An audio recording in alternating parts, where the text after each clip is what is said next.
Madame, Monsieur, bonsoir, bienvenue à ce rendez-vous d'information, les titres sommaires de ce journal. Le partenariat État-secteur privé pour la réalisation de la vision 2030 du développement de la Côte d'Ivoire. La 5e journée du partenariat s'est achevée ce jour et le gouvernement a réitéré son engagement à soutenir le secteur privé en Côte d'Ivoire. La Côte d'Ivoire participe à Dubaï à l'African Oil Week. Thomas Camara, le ministre ivoirien des Mines, du Pétrole et de l'Énergie, a saisi l'opportunité de présenter aux investisseurs les blocs pétroliers porteurs de notre pays.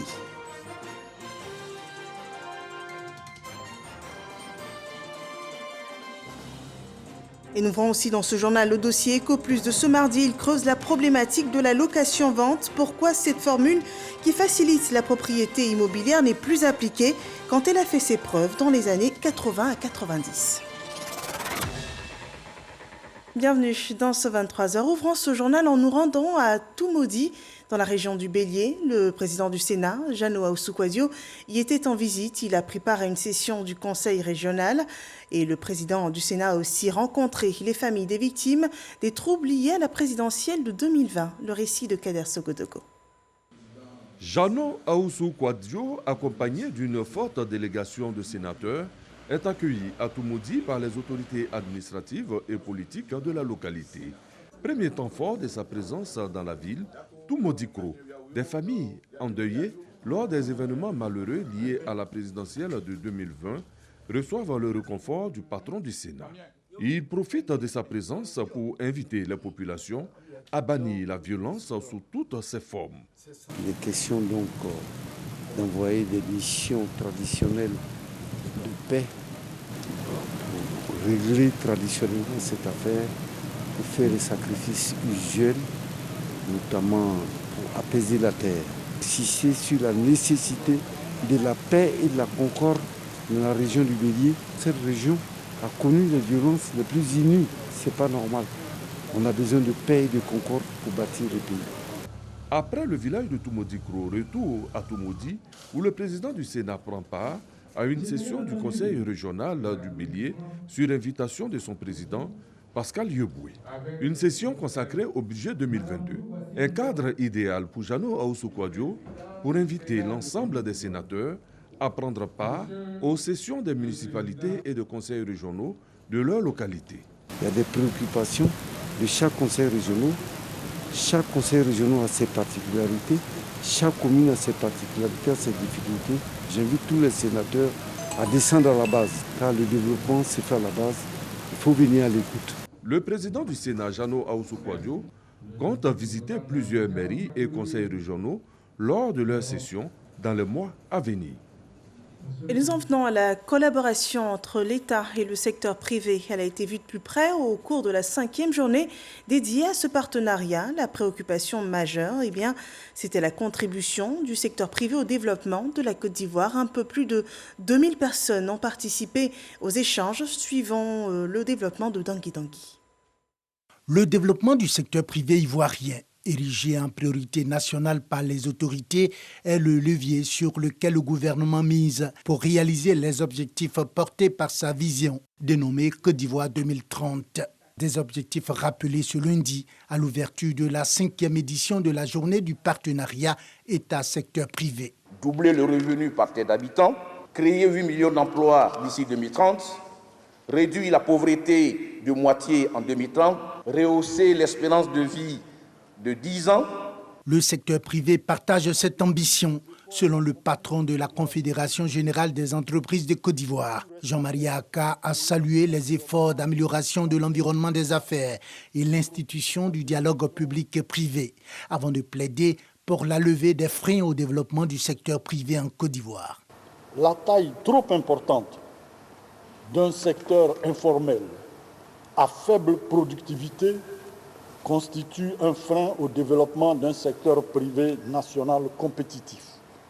En deuxième lieu, force est de reconnaître que la perception de la corruption demeure une préoccupation pour les entreprises. Représentant le Premier ministre à cette occasion, le ministre de l'Économie et des Finances dit avoir pris bonne note des plaidoyers du secteur privé. Je puis vous assurer que Pour l'État, le secteur privé est effectivement la priorité.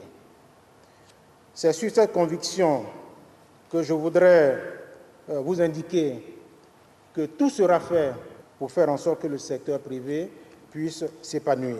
Un cadre de dialogue que les acteurs du secteur privé souhaitent voir aboutir à des actions et à des résultats concrets. Un autre événement qui rassemble des décideurs, cette fois ceux du secteur de l'énergie. Il s'agit de la 27e semaine africaine du pétrole qui se déroule à Dubaï. On discute de l'avenir de l'industrie pétrolière et gazière, précisément de la transition énergétique. Et sur ce point, la Côte d'Ivoire, représentée à cet événement, a présenté ses engagements. Le rapport de Jean-Luc Mango et Traoré Zakaria. Pour cette première édition sur le sol émirati, l'Africa Oil Week ou Semaine africaine du pétrole a démarré sur des chapeaux de roue. Une première journée marquée par des panels de haut niveau où les experts et décideurs politiques ont mis l'accent sur l'adaptation de l'industrie pétrolière à l'évolution et au développement du marché pétrolier, notamment l'analyse de la transition énergétique mondiale et ses effets au niveau du marché africain. Transition énergétique, le sujet est d'ailleurs au centre de cette deuxième journée ouverte par le ministre ivoirien Thomas Camara. Nous, Africains, avons besoin de nos ressources pour nous développer. Avec 17% de la population mondiale, notre contribution aux émissions de gaz à effet de serre reste encore très faible, à savoir 3,8%, et la transition énergétique ne doit pas se faire au détriment de notre développement. Discours d'ouverture, mais également un coin de voile levé sur les engagements de la Côte d'Ivoire relativement à la question de la transition énergétique. La Côte d'Ivoire a pris l'engagement au niveau international de respecter un mix énergétique à hauteur de 42% à l'horizon 2030 d'énergie renouvelable. Nous alternons donc ces deux formes d'énergie pour à la fois répondre à la demande sans cesse croissante de la demande d'électricité et à la fois respecter donc cette proportion d'énergie renouvelable à l'horizon 2030.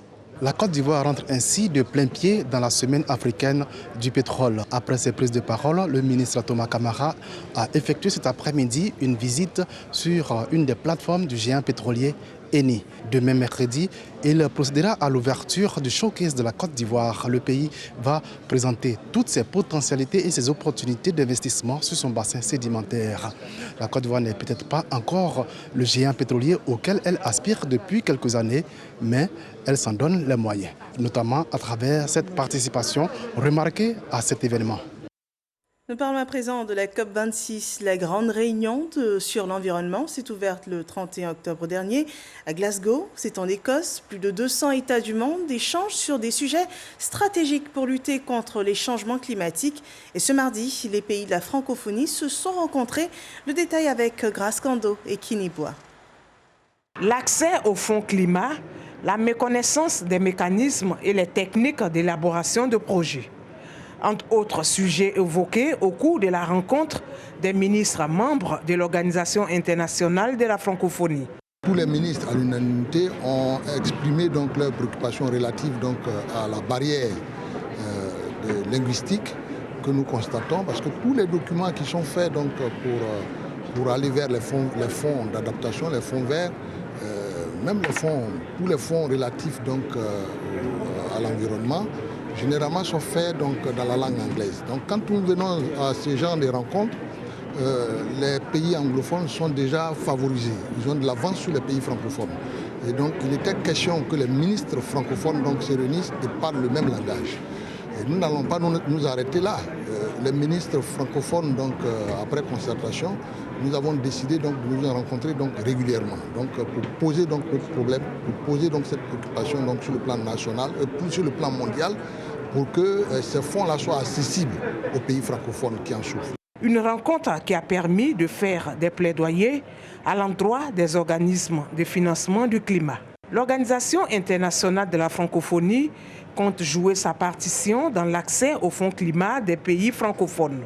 Et du coup, la francophonie souhaite répondre à ce sujet en construisant justement sur les recommandations faites par les ministres aujourd'hui, d'avoir un accompagnement de la francophonie pour capitaliser et faciliter l'accès à ces financements climat. D'ores et déjà, l'IFDD depuis 2019 est un partenaire du Fonds vert pour le climat et facilite déjà et accompagne un certain nombre de pays francophones à accéder justement au Fonds vert pour le climat.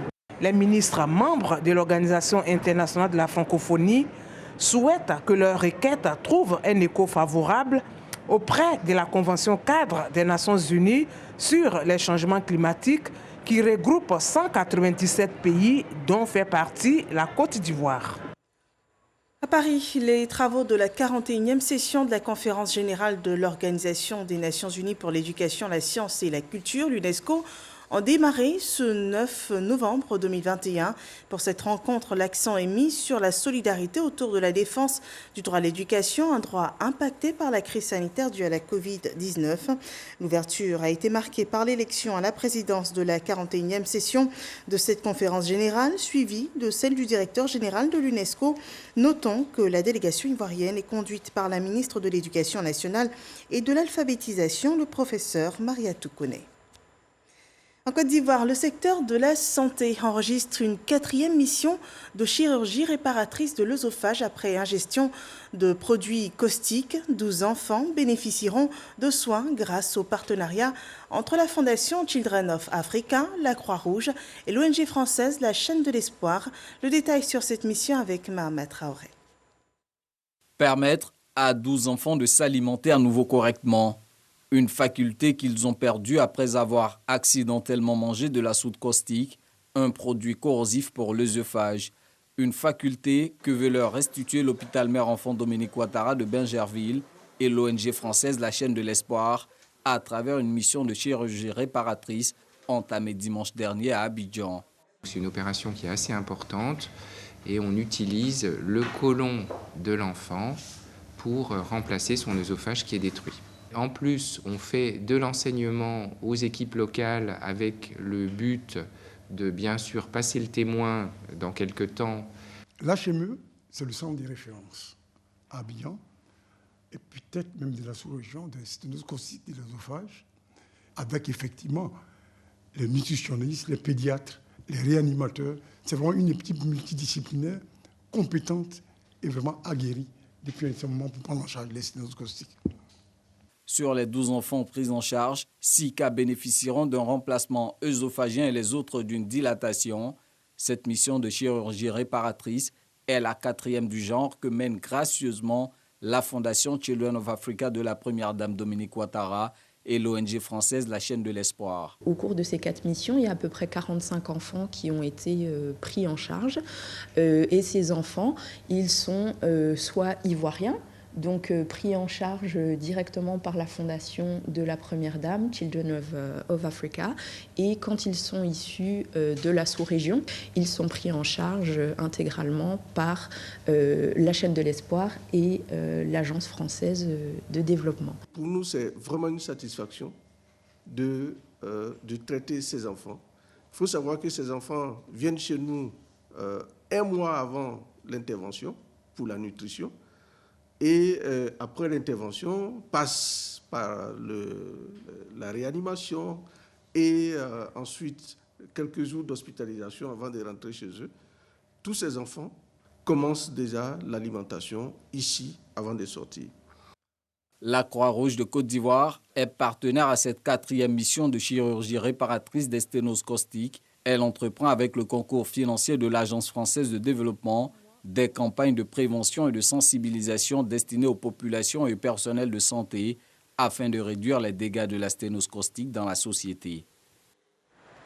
Et voyons à présent l'évolution du coronavirus en Côte d'Ivoire.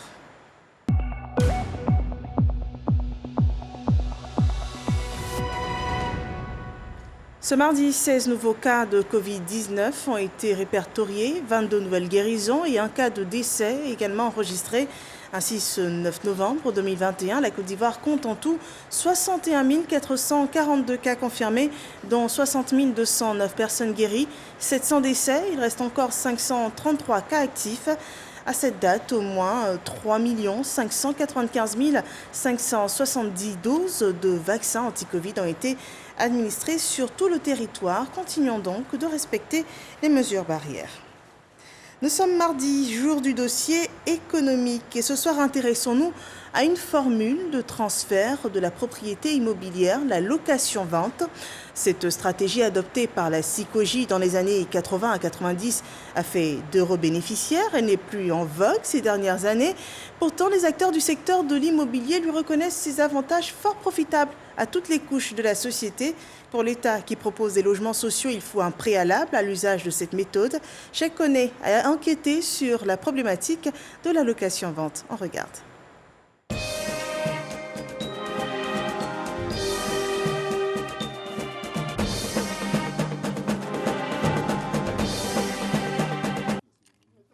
Marcory, dans ce quartier de la commune, habite Gustave et sa famille. Ce cinquantenaire a le privilège de vivre dans cette 3 pièces dont il est aujourd'hui propriétaire. Cette chance, il la doit à ses défunts parents qui ont acquis cette maison grâce à un mécanisme, la location-vente. Chaque fin du mois, on payait le mensuel à la maison à un montant jusqu'aux années 80 et que la SICOGI a fait la proposition de location-vente. Durant des décennies, la famille de Gustave s'est acquittée des loyers mensuels, 7 500 francs CFA, jusqu'à la fin de l'échéance arrêtée. À Abidjan, ne pas avoir un toit, c'est très délicat. Et aujourd'hui, grâce à cette opportunité, les parents sont décédés. La maison, nous sommes les ayants droit et nous est revenue. Aou Françoise a bénéficié des mêmes avantages. Son bien locatif à l'époque était évalué à 800 000 francs CFA. Je suis aujourd'hui propriétaire d'une maison. Si je n'avais pas ça là, je serais en danger. La location-vente est un mode d'acquisition de logement sans apport initial qui consiste à payer un loyer mensuel sur une certaine durée, comprise entre 15 et 20 ans, en fonction de la convention signée avec le promoteur immobilier. Cette location est faite sans prêt bancaire. Au bout d'un certain nombre d'années, le locataire devient propriétaire de la maison. La location-vente, pour moi, c'est le meilleur moyen pour les locataires. Si l'État veut revenir là-dessus, nous ne pouvons que les encourager. Dans les années 80, cette option était la particularité des promoteurs immobiliers publics, entre autres la SICOGI, la SOGEFIA et la SOPIM qui bénéficiaient d'un appui de l'État. Il arrivait même souvent que c'est l'État même qui allait emprunter pour le compte de la SOGEFIA ou pour le compte de la SICOGI. Ça, c'est la première. La deuxième des choses, c'est l'État qui, qui donnait les terrains. Les terrains étaient donnés gratuitement. Troisièmement, sur le budget de l'État, il y avait les VRD. Donc, et c'est pour ça que c'est l'État aussi, à un moment donné, qui fixait les prix et les loyers. Malheureusement, en raison de la conjoncture économique d'alors, la location-vente a été très vite mise aux oubliettes pour faire place à d'autres mécanismes d'acquisition. Dans le cas de l'accès direct à la propriété, le souscripteur va prendre un crédit bancaire. Il va payer comptant, donc cash, ou bien il va prendre un crédit à la banque. Le banquier reverse cet argent directement au promoteur. Et le souscripteur, lui, en retour, va rembourser le banquier, en général, sur 5 ans, sur 10 ans, sur 15 ans, sur la base d'un salaire, sur la base d'un certain nombre de garanties qui ont été prises. Non, ce n'est pas de la location-vente. La différence, c'est qu'à la location-vente, vous n'avez pas besoin du crédit du banquier. Aujourd'hui, l'État ne finance plus le promoteur immobilier qui, lui, peine à obtenir des ressources longues auprès des banques. Une situation qui ouvre la réflexion sur le probable retour de la location-vente. La phase 2 du programme des logements sociaux aujourd'hui porte exactement sur ça, sur la location-vente. Dans cette phase 2, en plus des efforts que le gouvernement fait pour mettre à disposition un terrain moins cher, faire venir de l'eau, en plus de ces efforts-là, nous allons faire 2 choses, ou essentiellement une chose. Mettre en place un fonds de garantie pour rassurer les banquiers relativement au crédit promoteur, mais aussi au crédit acquéreur. Pour permettre également aux promoteurs qui vont aller sur le schéma, qui vont aller sur le schéma de la location-vente, de savoir que les souscripteurs qui vont venir chez eux, par derrière, il y a quand même un fonds de garantie qui permet d'assurer l'effectivité du paiement des loyers mensuels. Bonne nouvelle, les premières initiatives en la matière se signalent. Le gouvernement et un opérateur privé ont récemment lancé les bases d'un programme immobilier pour les enseignants sous la forme d'une location-vente. Le projet porte sur 60 000 logements. Ahmed Diarasouba est un potentiel bénéficiaire de ce projet. Ce matin, comme d'autres souscripteurs, il se rend chez l'opérateur pour s'informer des dispositions pratiques. Normalement, les autres projets, on vous dira 2 mois de caution, 2 mois de loyer. Et bon, vous trouverez la formule. Mais comme je dis, au cas par cas avec le client, nous, on trouvera la formule pour que le paiement soit garanti. Donc, il s'agira de construire toutes ces maisons sur fonds propres et mettre à la disposition des acquéreurs sur une période maximale de 25 ans. Alors que les autres projets, vous avez juste un financement, on va dire, d'une banque locale qui vous accompagne avec un crédit tout au plus 10 ans. Donc une pression est mise sur le client pour pouvoir rembourser les échéances. Pour Ahmed, l'histoire est trop belle pour être vraie. Avoir une maison sans apport initial en payant un loyer mensuel, notre enseignant garde tout de même espoir.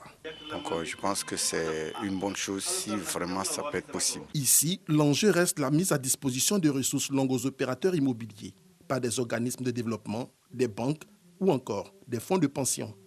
Une équation pas toujours évidente. Par rapport aux ressources longues, nous travaillons effectivement à avoir ces ressources-là. D'ailleurs, nous avons commencé à avoir des solutions que je ne pourrais pas dévoiler ici. Le secteur privé seul ne peut pas supporter parce que ça nécessite beaucoup de moyens sur une longue période de mobilisation de ressources très longues. Évidemment, vous comprendrez que l'État doit jouer une partition, c'est-à-dire accompagner le secteur privé de sorte que la mobilisation de ces ressources longues-là puisse, auprès des bailleurs de fonds, trouver un écho favorable. Pour l'heure, l'allocation vente n'est qu'un projet. Aucune banque ne finance de ressources longues. Pourtant, des promoteurs immobiliers s'adonnent à de la publicité mensongère en faisant miroiter le mécanisme de location-vente. Un promoteur qui vient vous faire la promesse d'une location-vente, dans les faits, c'est quasi impossible. Les promoteurs ont compris aussi que pour bénéficier du financement bancaire, il faut qu'il y ait en face, la banque va leur demander d'avoir des potentiels acquéreurs. Donc ce sont des astuces pour attirer le maximum de monde à eux, pour obtenir leur signature, pour obtenir leur réservation, en vue de donner un peu de poids à leur dossier de financement. Le ministre de la Construction est en train de se donner les moyens pour arrêter cette publicité mensongère. Je ne veux pas trahir un secret, mais nous allons signer bientôt une convention avec le ministère de la Communication et surtout avec le Conseil supérieur de la publicité pour attaquer ces publicités mensongères-là, pour aider les Ivoiriens. Parce que tous les panneaux qui sont en ville et qui présentent de belles maisons avec de belles images de synthèse ne sont pas forcément des maisons dans des programmes sérieux avec des promoteurs sérieux. La sécurisation du foncier, la disponibilité de ressources longues, la création de fonds de garantie sont les principales clés pour le retour gagnant et durable de la location-vente au grand bonheur des couches les plus défavorisées. Voilà la grande problématique de la location-vente. C'est un sujet de chaque année que vous pourrez revoir sur RTI.info. Le 5e recensement général de la population et de l'habitat de Côte d'Ivoire a démarré hier. 28 000 agents recenseurs visiteront les domiciles pour numéroter les habitations et soumettre également aux résidents un questionnaire sur leur situation à partir de tablettes numériques géoréférencées. Voyons comment se déroule l'opération à San Pedro avec Sam Kona. L'opération de recensement général de la population et de l'habitat 2021 a démarré hier à San Pedro par la reconnaissance. Depuis ce mardi, l'opération est entrée dans sa phase pratique. Les agents sillonnent les quartiers comme ici à Seweke pour numéroter les bâtiments et enquêter afin de recenser les populations. Là, nous sommes dans un cas pratique où l'agent a commencé à numéroter. Bon, c'est le début de l'îlot, il se trouve que c'est une école. Dans ce cas, vous avez vu, nous avons mis RP 2021-2021. Ensuite, le numéro de l'îlot, c'est le premier bâtiment de la ZD de l'agent. Et on met le S parce que c'est une école. On a vérifié, personne ne dort là, donc c'est un service. Dès qu'on trouve des personnes qui sont disponibles, on commence à faire le dénombrement proprement dit. Dame Nyali Kali Louise reçoit les agents recenseurs à son domicile.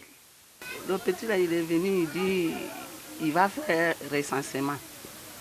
Il dit, ah, des fois on dit, on fait recensement et puis, c'est pour nous envoyer du riz.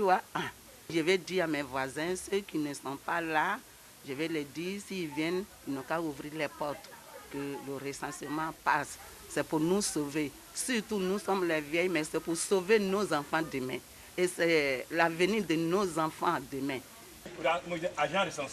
Au quartier Kourmen, ce volontaire sensibilise les populations en langue locale. L'opération a été lancée lundi par le préfet de région. Afin de se faire une idée du bon déroulement, il a dépêché Claude Yao Kofi Kan, l'un de ses secrétaires généraux, sur le terrain. Nous voyons que ça a commencé, les agents sont sur le terrain, tout se passe normalement. Nous demandons donc aux populations d'accueillir à bras ouverts les agents qui viennent pour que cette opération puisse se faire dans de bonnes conditions. L'opération de recensement général de la population et de l'habitat 2021 prend fin le 28 novembre prochain. Voilà, réservant un bon accueil aux agents recenseurs. Afrique Fashion Show, le rendez-vous annuel de la mode africaine, s'est tenu le week-end dernier. Cette 15e édition a fait la part belle aux créateurs ivoiriens. Un point d'honneur au Made in Côte d'Ivoire. Patricia Omouetia nous en dit plus. Afrique Fashion Show, 15e édition. C'est le show des créateurs locaux.